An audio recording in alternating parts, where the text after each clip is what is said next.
Shalom, selamat pagi saudara kekasih di dalam Tuhan. Di pagi hari ini kita kembali bertemu dalam perenungan pagi. Oleh sebab itu, sebelum kita memulai perenungan kita di pagi hari ini, mari kita minta bimbingan Roh Kudus di dalam berdoa. Kita berdoa. Terima kasih Tuhan karena berkat Tuhan, penyertaan Tuhan di pagi hari ini memberikan kami kekuatan, memberikan kami keyakinan, memberikan kami semangat baru. Sehingga di pagi hari ini kami boleh datang kembali di hadirat Tuhan, bersyukur atas apa yang sudah Tuhan berikan dalam kehidupan kami. Nafas kehidupan, kekuatan, kesehatan yang boleh kami terima, itu adalah bukti nyata Tuhan senantiasa hadir dalam kehidupan kami. Namun sebelum kami mau melakukan aktivitas kami akan berjuang menjalani kehidupan kami di hari ini, kami mau melandaskannya dalam firman Tuhan. Oleh sebab itu Tuhan, bersamalah dengan kami, biarlah roh Tuhan boleh hadir dalam hati kami dimengerti, kami memahami, dan kami juga melakukan firman Tuhan dalam kehidupan kami sehari-hari. Berfirmanlah ya Tuhan, karena kami siap mendengarkan. Amin. Bapak Ibu Saudaraku yang terkasih dalam Tuhan, pembacaan Alkitab kita di pagi hari ini terambil dari Kisah Para Rasul 15, ayat yang pertama hingga ayat yang kelima. Demikianlah firman Tuhan. Beberapa orang datang dari Yudea ke Antioquia dan mengajarkan kepada saudara-saudara di situ, jikalau kamu tidak disunat menurut adat istiadat yang diwariskan oleh Musa, kamu tidak dapat diselamatkan. Tetapi Paulus dan Barnabas dengan keras melawan dan membantah pendapat mereka itu. Akhirnya ditetapkan Paulus dan Barnabas serta beberapa orang lain dari jemaat itu pergi kepada rasul-rasul dan penatua-penatua di Yerusalem untuk membicarakan soal itu. Mereka diantarkan oleh jemaat sampai keluar kota. Lalu mereka berjalan melalui Fenisia dan Samaria, dan di tempat itu mereka menceritakan tentang pertobatan orang-orang yang tidak mengenal Allah. Hal itu sangat menggembirakan hati saudara-saudara di situ. Setibanya di Yerusalem, mereka disambut oleh jemaat dan oleh rasul-rasul dan penatua-penatua. Lalu mereka menceritakan segala sesuatu yang Allah lakukan dengan perantaraan mereka. Tetapi beberapa orang dari golongan Farisi yang telah menjadi percaya datang dan berkata, orang-orang bukan Yahudi harus disunat dan wajib untuk menuruti hukum Musa. Demikianlah pembacaan Alkitab kita di pagi hari ini. Bapak Ibu Saudaraku yang terkasih oleh Tuhan, setujukah kita sebagai anak-anak Tuhan jika solusi yang baik dalam menyelesaikan masalah dengan siapapun, baik dalam keluarga, dalam rekan kerja, bahkan juga dalam lingkup pelayanan jemaat di gereja, adalah mencari jalan keluar menurut tuntunan, menurut kehendak Allah di dalam firman dan roh. Bukan mencari jalan keluar, melarikan diri, mencari perlindungan di sekitar, di luar persekutuan. Mengapa demikian Bapak Ibu Saudaraku? Karena kita percaya dan mengimani di dalam kehendak Allah, kita akan diberikan hikmat untuk dapat menyelesaikan masalah, menyelesaikan persoalan, bahkan konflik yang dihadapi. Demikian juga dalam konteks pembacaan pada kita di hari ini, Paulus menerima kedatangan beberapa orang Kristen Yahudi dari Yudea dengan baik. Meski mereka datang dengan membawa pengajaran yang sudah dibetulkan oleh Yesus di ayat yang pertama, mereka mempersoalkan sunat, bahwa sunat adalah syarat seseorang menerima keselamatan dari Allah. Padahal kedatangan Kristus di dunia adalah memberikan keselamatan itu. Oleh sebab itu, manusia diselamatkan bukan karena sunat, tetapi karena kasih kemurahan Tuhan. Akhirnya Paulus menentang keras pandangan ini, namun ia tidak mau memaksakan pendapatnya. Paulus tidak ingin membuat konflik yang besar. Akhirnya Paulus memakai hikmat Allah untuk menyelesaikan masalah ini dengan melibatkan pimpinan gereja, yaitu para rasul dan para penatua di ayat yang kedua. Dan di dalam kesempatan ini, Paulus tidak memakai kesempatan untuk mempengaruhi jemaat dengan mencari pembelaan atau dukungan. Tetapi Paulus justru menyaksikan anugerah Allah yang dicurahkan kepada orang non-Yahudi sehingga akhirnya mereka menerima Injil itu di ayat yang ketiga.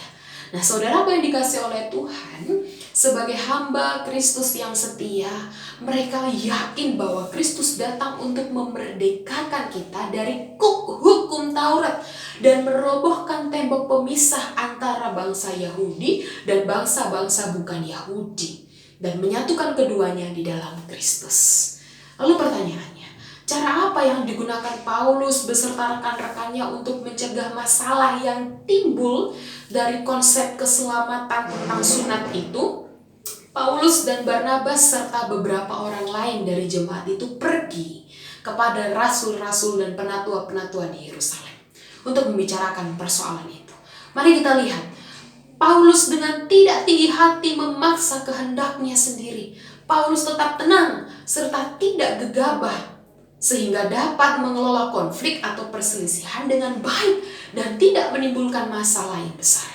Nah, dari kisah Paulus yang kita pelajari di hari ini, kita diajarkan untuk bagaimana mengelola konflik dengan baik. Tidak dipungkiri setiap perjumpaan kita bersama dengan sesama, baik dalam keluarga, dalam pertemanan, dalam rekan kerja, maupun juga dalam rekan pelayanan, pasti pernah terjadi perselisihan dan akhirnya menimbulkan konflik. Nah, hari ini, di pagi hari ini, kita diajarkan untuk bagaimana mengelola konflik dengan hati dingin, dengan pikiran tenang, tidak emosi, dan tidak mengandalkan diri sendiri serta merasa dirinya paling benar. Pasti ada cara yang baik dan ada jalan keluar dari setiap konflik yang dihadapi. Setiap konflik dapat dihindari jika kedua belah pihak yang sedang berkonflik terlibat tadi saling menghargai dan saling mendengarkan. Jika sikap awal ini tidak dimiliki, maka akan muncul lagi konflik yang baru dari pertemuan yang diadakan. Nah, prinsip serta sikap inilah yang harusnya kita, saya dan juga saudara miliki agar kita tidak menimbulkan adanya konflik baru lagi dengan siapapun ketika dalam ruang pertemuan kita tetap membela diri, merasa diri paling benar, akhirnya muncul kembali konflik baru. Nah, mari kita memahami perkataan, kita belajar sikap kita merefleksi perbuatan kita, apakah itu menimbulkan konflik. Jika memang ada perdebatan untuk memutuskan suatu keputusan, mari bersikap dengan kepala dingin dan tidak terbawa emosi. Supaya perdebatan yang terjadi bisa diselesaikan dan tidak terjadi perpecahan. Tuhan menginginkan semua umatnya, kita semua hidup rukun dan damai. Sebab apa yang Tuhan perbuat, semua mendatangkan kebaikan. Oleh sebab itu kita diingatkan untuk tidak mencemari segala kebaikan yang Tuhan berikan. Jangan cemari semua yang sudah Tuhan berikan dengan perbuatan kita yang tidak baik. Oleh sebab itu Bapak Ibu Saudaraku, mari libatkan Tuhan untuk memberikan hikmat-Nya, menyelesaikan permasalahan, menyelesaikan persoalan yang terjadi, dan akhirnya berujung pada sikap saling memaafkan. Betapa senangnya jika kita melihat suasana yang runyam berubah menjadi suasana yang menyenangkan dan dengan melihat dan merasakan diri di dalam kedamaian. Mari ingat firman Tuhan di dalam Yakobus 1 ayat 19 yang menyatakan, "Hai saudara-saudara yang kukasihi, ingatlah hal ini. Setiap orang hendaklah cepat untuk mendengar, tetapi lambat untuk berkata-kata, dan juga lambat untuk marah." Semangat menjalani hari ini. Biarlah kasih dan tuntunan Tuhan tetap menyertai kita sehingga kita dituntun dari sikap perilaku yang tidak menimbulkan konflik, tapi kita dituntun menjadi pembawa damai. Kasih Kristus berserta dengan kita. Amin. Mari kita berdoa. Bapa dalam kerajaan surga, terima kasih untuk firman Tuhan di pagi hari ini yang menyapa kami, mengingatkan kami, memberikan kekuatan bagi kami. Bagaimana ketika kami mengalami persoalan, perdebatan, konflik dengan sesama, kami diajarkan untuk memakai hikmat Allah, supaya hikmat Allah bekerja dalam diri kami, sehingga kami boleh dengan dewasa secara iman dan perbuatan menyelesaikan konflik bersama-sama dengan Allah. Pakai kami Tuhan, biarlah Tuhan memberikan kami kekuatan dalam setiap kehidupan kami sehingga kami boleh menjadi terang bagi sesama kami. Dan di pagi hari ini kami siap untuk melanjutkan aktivitas kami, biarlah dengan harap dan iman penuh kami percaya bahwa Tuhan selalu ada menyertai kehidupan kami. Bapa dalam kerajaan surga, berkati kami yang masih dalam pergumulan, kami yang mencari pekerjaan, kami yang terus memohon belas kasihan Tuhan untuk kesembuhan. Biarlah segala sesuatunya Tuhan berikan seturut dan kehendak Tuhan. Ya Tuhan, kami siap melanjutkan aktivitas kami di pagi hari ini. Di dalam nama Tuhan Yesus yang adalah Tuhan dan Juru Selamat kami hidup, kami berdoa kepada Bapa di surga. Amin.